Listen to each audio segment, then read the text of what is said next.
Bakıdan 30 kilometr kənarda, Corat qəsəbəsində. Biz bura Corat qutabının sorağına gəlmişik. Xüsusilə də dəvə qutabının. Deyirlər çox dadlıdır. Biz də istərdik ki, bu dadı dadaq və sizlər də tanış edək. Gedək görək, nə tapırıq.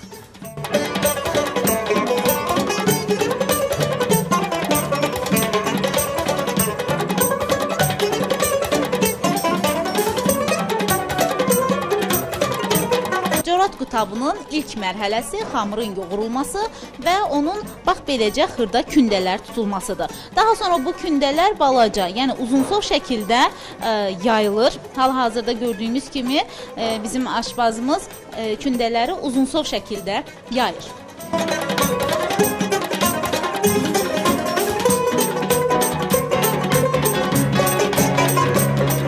İlk əvvəl soruşaq görək, bu kündələri tutmaq üçün dəvə ətini ilk nə edirlər? Aşbazımız nə edir?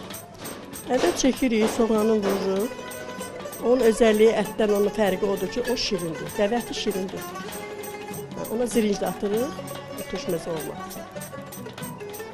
Hardan alırsınız bu əti? Kəsirlər onu. Aşağı tərəfdə kəsirlər. Görünüş olaraq necə görünür? O bərkdir. O ondan nisbətən bərkdir, yağlıdır. Rəngində bir dəyişiklik. Qırmızılıq var. Yəni qırmızılıq var.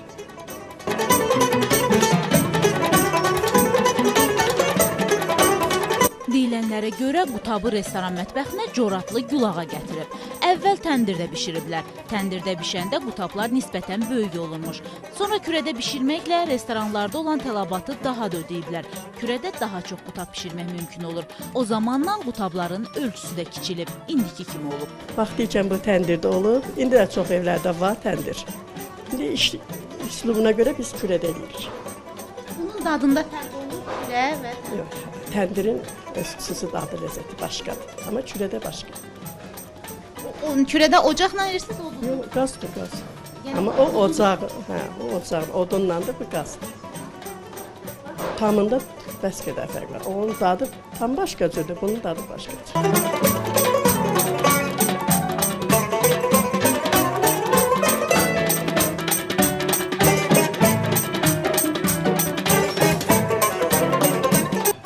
Aşbaz xanımlarımız deyir ki, dəvə qutabını zövqə görə istəyir bəzən müştərilər. Bunun da içərisində əsasən zirinc və yaxud da ki, nar tələb eləyirlər. İstənilən halda dəvə qutabının qiyməti biri 70 qəpikdir. Adi qutabın isə təbii ki, hər yerdə 50 qəpikdir.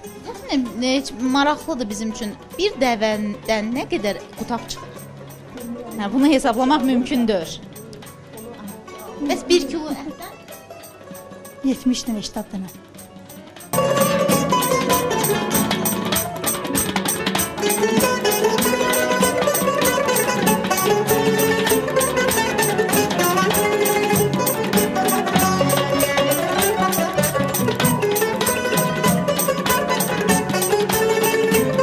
Nəminə xanım, təxminən nə qədər kürədə qalmalıdır?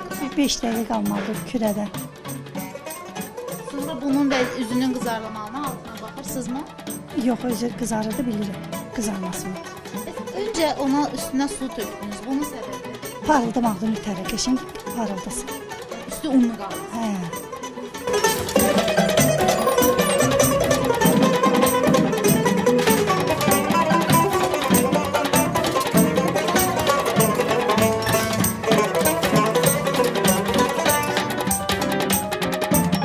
Bu dəvə ətindən zirinclə fırıb tökülük üstünə ki, qoy bilinsin ki, müştəri, bu dəvə qutabıdır.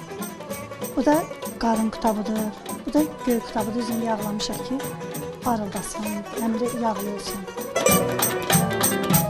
Sonra daha artıq bunu süfrəyə vermək olur. Bundan aparsın, klient yesin, nüş canlarla. Biz də onda qutablarımızı götürək və yolumuza davam edək.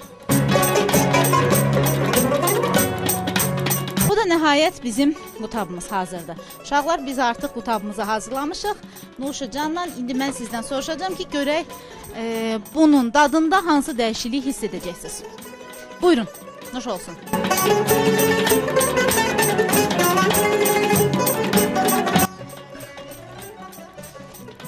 Dadlıdır.